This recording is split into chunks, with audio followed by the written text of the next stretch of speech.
साधना में गायन एवं नृत्य का क्या महत्व है। पहले तो ये जानो कि साधना क्या है। जब किसी दूसरे से हम जुड़ते हैं तो वो संसार है, और जब स्वयं से जुड़ते हैं वह साधना है। दूसरे शब्दों में ये कह सकते हो कि स्वयं से जुड़ना साधना है। साधना के मार्ग हैं जिसको हम योग कहते हैं। तो साधना अथवा योग के 7 मौलिक मार्ग हैं। बहुत बार तुमने हमसे ये बात सुनी होगी कि हमारी चेतना में 7 चक्र हैं और एक एक चक्र से जुड़ा हुआ योग है। जैसे मूलाधार चक्र से जुड़ा कर्म योग है, कर्म के साक्षी रहो। दूसरा है स्वाधिष्ठान चक्र, जैसे इंद्रियां हैं तो इंद्रियों से भोग है, और हर इंद्रिय का अलग अलग भोग है। जैसे आंखें दर्शन करती हैं, कान श्रवण करते हैं, तो श्रम ये जो भोग है इंद्रियों का, इसके प्रति साक्षी होना, ये तंत्र योग है, ये भी एक मार्ग है। और या तो इंद्रिय निग्रह करो तो आत्म संयम योग है, तो इंद्रियों के द्वार से है। फिर तीसरा है मणिपुर चक्र से संबंधित हठ योग है, प्राण, जहाँ सांसों के प्रति जागना, ये हठ योग है। फिर चौथा है भक्ति योग है, हृदय चक्र से जुड़ा है, चौथे चक्र से अनाहत चक्र से जुड़ा है। और फिर पांचवा है ज्ञान योग है, विचार, मैत्री, सम्मान, इसके साक्षी बन जाओ। और फिर छठा है ध्यान योग है, आज्ञा चक्र से संबंधित योग है, जहाँ निराकार के प्रति जागना है। और फिर 7वां सांख्य योग, अर्थात कि अब सीधे स्वयं को बोधमय आत्मा के रूप में जानना, ये सांख्य योग है। तो ये मौलिक रूप से ये 7 योग हैं। लेकिन इसमें से जो भक्ति योग है, ये जो चौथे चक्र से जुड़ा हुआ योग है, इसको थोड़ा जान लेते हैं, क्योंकि ये भक्ति योग अनाहत चक्र से संबंधित है और ये हृदय अथवा अवचेतन से जुड़ा योग है। और जो हृदय के भाव हैं, जहाँ राग है, जहाँ प्रेम है, वो हृदय से अभिव्यक्त होता है। तो उस भाव के प्रति साक्षी होना, राग के प्रति साक्षी होना, इसको कहते हैं भक्ति योग। और इस भक्ति योग के 2 सोपान हैं। वो एक है गौणी भक्ति, जहाँ तुम गुरु से जुड़ते हो, गुरु से प्रेम करते हो, श्रद्धा करते हो, इष्ट से जुड़ते हो, भगवान शिव से जुड़ते हो, हनुमान जी से जुड़ते हो, या जो भी तुम्हारे इष्ट हैं उनसे तुम जुड़ते हो।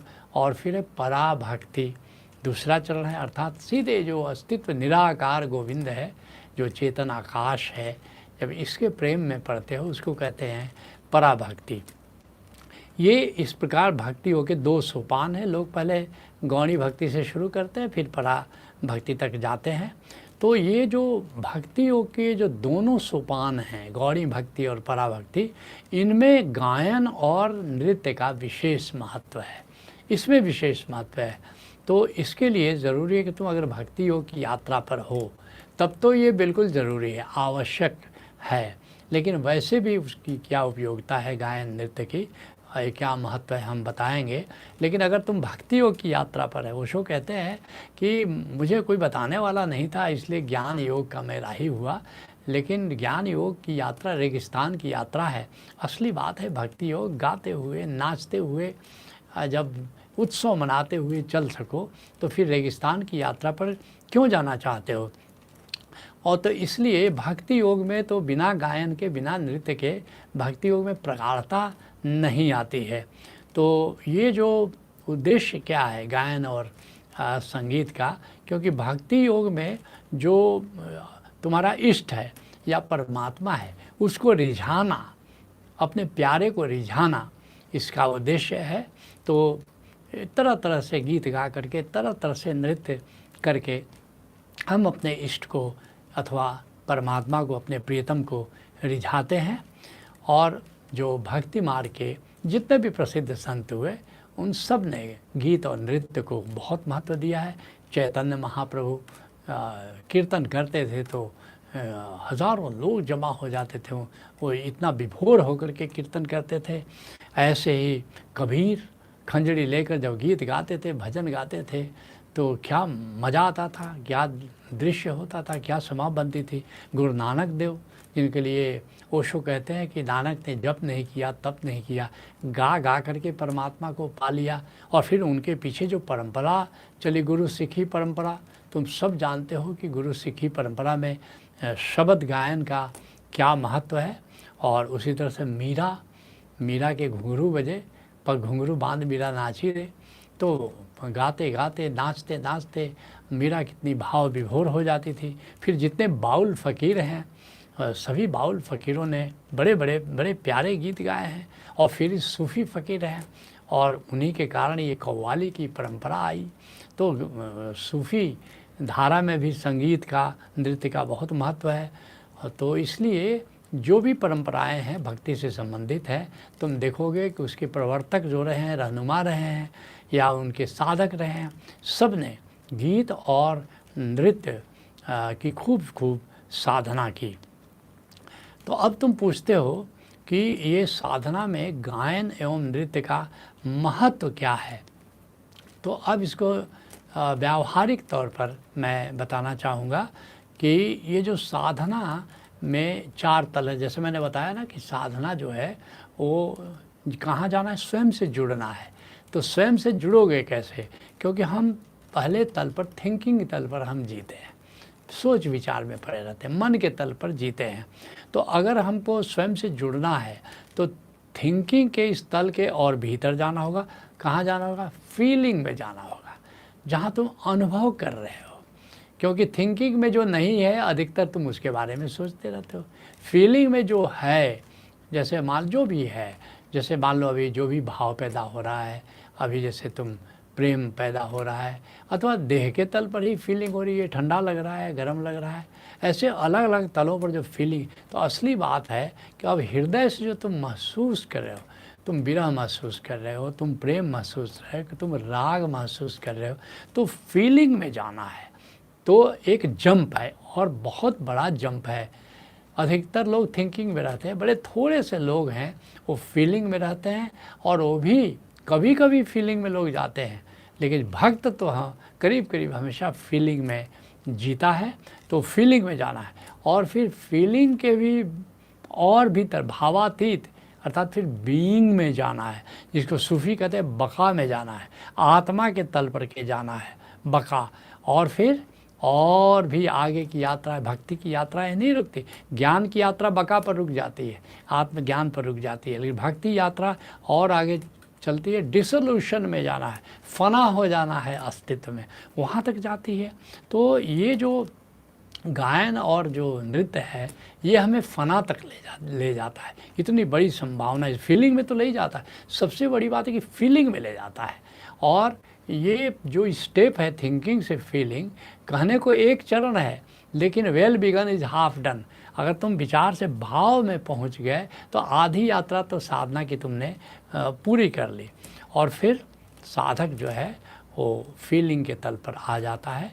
तुम भी गा करके देखो, प्रेम का कोई गीत गाओ, कितना प्रेममय तुम हो जाते हो।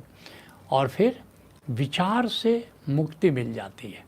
आदमी विचार में फंसा है, विचार में परेशान रहता है, लेकिन जैसे ही तुम गीत गाओ, जैसे ही तुम गीत सुनो और देखो कि कैसे तुम विचार से मुक्त हो जाते हो। इसलिए जो आज पूरे विश्व में हरे कृष्ण आंदोलन की जो लोकप्रियता बढ़ रही है, इसका मुख्य कारण है कि पश्चिम जो है विचार से परेशान है।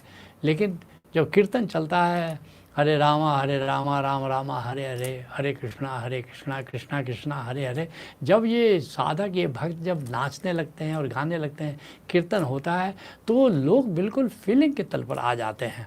तो ये इसलिए भी ये गायन और नृत्य बड़ा महत्वपूर्ण है। और फिर जहाँ भी गायन हो, जहाँ भी इस तरह नृत्य हो, और देखोगे कि बिल्कुल स्ट्रेस से तुम मुक्त हो जाते हो, सारे तनाव से मुक्त हो जाते, कोई तनाव नहीं रहता, एक मस्ती छा जाती है। और फिर जो लोग नृत्य करते हैं, नृत्य करने वालों को देखोगे कि बदन बड़ा गठीला होता है और स्वस्थ रहते हैं। तो स्वास्थ्य की दृष्टि से भी नृत्य बड़ा महत्वपूर्ण है। और जो एक जैसे विचार, जैसे हम हमेशा नकारात्मकता में जीते हैं, जो नहीं है उसका चिंतन करते रहते हैं। लेकिन जैसे तुम गीत गाते हो, जैसे किसी भाव में प्रवेश करते हो तो अस्थि भाव में आ जाते हो, अर्थात जो है उसके ख्याल में आ जाते हो, जो नहीं है उससे तुम मुक्त हो जाते हो। इसलिए जब भी गीत गाओगे, जब भी नृत्य करोगे तो एक खुशी आ जाती है, एक सुख, एक सुकून मिलना शुरू हो जाता है। और वर्तमान, बार बार ओशो कहते हैं लिव नाउ एंड हियर। अगर तुम गीत गाओ तो तुम अतीत से मुक्त हो गए, तुम भविष्य से मुक्त हो गए, बस जो गीत गा रहे हो उस गीत में तुम रमण कर रहे हो। तो एक तरह से अगर लिव नाउ एंड हियर तुमको चाहिए, उसका आनंद चाहिए, तो निश्चित रूप से वर्तमान में जीने का अगर आनंद चाहिए तो फिर गीत और नृत्य उसके लिए बहुत ही सुंदर साधन है। फिर जैसे ही गीत गाते हो तुम्हारी ऊर्जा ऊर्ध्वमुखी हो जाती है। और जब तक हम डिप्रेस्ड रहते हैं या उदास रहते हैं, क्यों रहते हैं? क्योंकि हमारी ऊर्जा मूलाधार पर, चक्र पर चली जाती है। लेकिन जैसे ही ऊर्जा ऊर्ध्वगति लेती है और फिर देखोगे कि सारी उदासी गायब हो जाती है और इस तरह से ऊर्जा ऊर्ध्वमुखी हो जाती है। जब तुम गीत गाते हैं, जैसे कोई नशा किसी ने कर लिया, जैसे किसी ने भांग खा लिया हो, तो इस तरह से गाओ, नाचो और फिर देखो कैसी एक खुमारी छा जाती है। और जैसे कीर्तन है, भजन है, ये प्रभु के सुमिरन में ले जाते हैं, सुमिरन में ले जाते हैं। क्योंकि जिसकी याद करते हो, जैसे इष्ट की याद करते हो या गोविंद की याद करते हो, तो ये एक तरह का सुमिरन है। और सुमिरन स्वयं में आनंद है। यद्यपि इसको सुमिरन का साधन के रूप में प्रयोग किया जाता है, लेकिन ये स्वयं में ये सुमिरन है, स्वयं में आनंद ये देता है। और ओशो कहते हैं कि सुमिरन के 4 चरण हैं। क्या क्या है? कंठ से सुमिरन, बोल करे, बोलते बड़भागी राम राम बोल, राम राम बोल के कर रहे हो। फिर क्या? मन से सुमिरन। अब मन लगा, जैसे कोई नशेड़ी है, नशे में उसका मन लगा रहता है, तो इस तरह से तुम्हारा मन उस अपने इष्ट में लगा रहता है, गोविंद में लगा रहता है। शब्द निरंतर ते मन लागा, मलिन वासना त्यागी, उठत बैठत कहूँ न छूटे, ऐसी तारी लागी साधो सहज समाधि वाली। कबीर साहब कहते कि शब्द में मन लगा लिया। और फिर हृदय से सुमिरन। अब तुमको जिसको प्रेम करते हो, गोविंद को प्रेम करते हो, तो एक विरह की आग पैदा होती है, एक विरह की आग जलना शुरू हो जाती है। इसका मतलब हृदय से सुमिरन कर रहे हो। और चौथा कहते साक्षी सुमिरन, आत्मा के तल पर अब सुमिरन कर रहे हो, साक्षी होकर के याद कर रहे हो, गोविंद को याद कर रहे हो, तो साक्षी सुमिरन। इसमें ये जो इसलिए सुमिरन में ये इसका गायन और नृत्य का बड़ा महत्व है। और फिर पूरी ज़िंदगी उत्सवमय हो जाती है, जिसके लिए चंडीदास बंगाल के संत हुए, कहते हैं आनंद अमार गोत्र उत्सव अमार जाति। जैसे ही गीत और नृत्य में जाते हो तुम्हारी पूरी ज़िंदगी उत्सव से भर जाती है। इसलिए ओशो धारा में हम गायन प्रज्ञा कार्यक्रम समय समय पर होता रहता है। 5 दिन का ऑनलाइन कार्यक्रम है। और संगीत प्रज्ञा तो ओशो धारा में सालों भर चलती रहती है, ताकि आप संगीत को सीखो, गाना सीखो, वाद्य संगीत बजाना सीखो। तो ये संगीत और नृत्य ये दोनों की बहुत बड़ी भूमिका है। इसलिए एक शायर ने बड़े प्यारे अंदाज में लिखा है, इसका महत्व बतलाते हुए, प्यार नहीं है सुर से जिसको, ओ मूर्ख इंसान नहीं। सुर इंसान बना देता है, सुर शिव जी से मिला देता है, और सुर की आग में जलने वाले परवाने नादान नहीं। प्यार नहीं है सुर से जिसको, ओ मूर्ख इंसान नहीं। जग में अगर संगीत न होता, कोई किसी का मीत न होता, यह एहसान है 7 स्वरों का, ये दुनिया वीरान नहीं। प्यार नहीं है सुर से जिसको, ओ मूर्ख इंसान नहीं। सत्संग को यहीं विराम देते हैं। हरि ओम तत्सत। नमस्ते।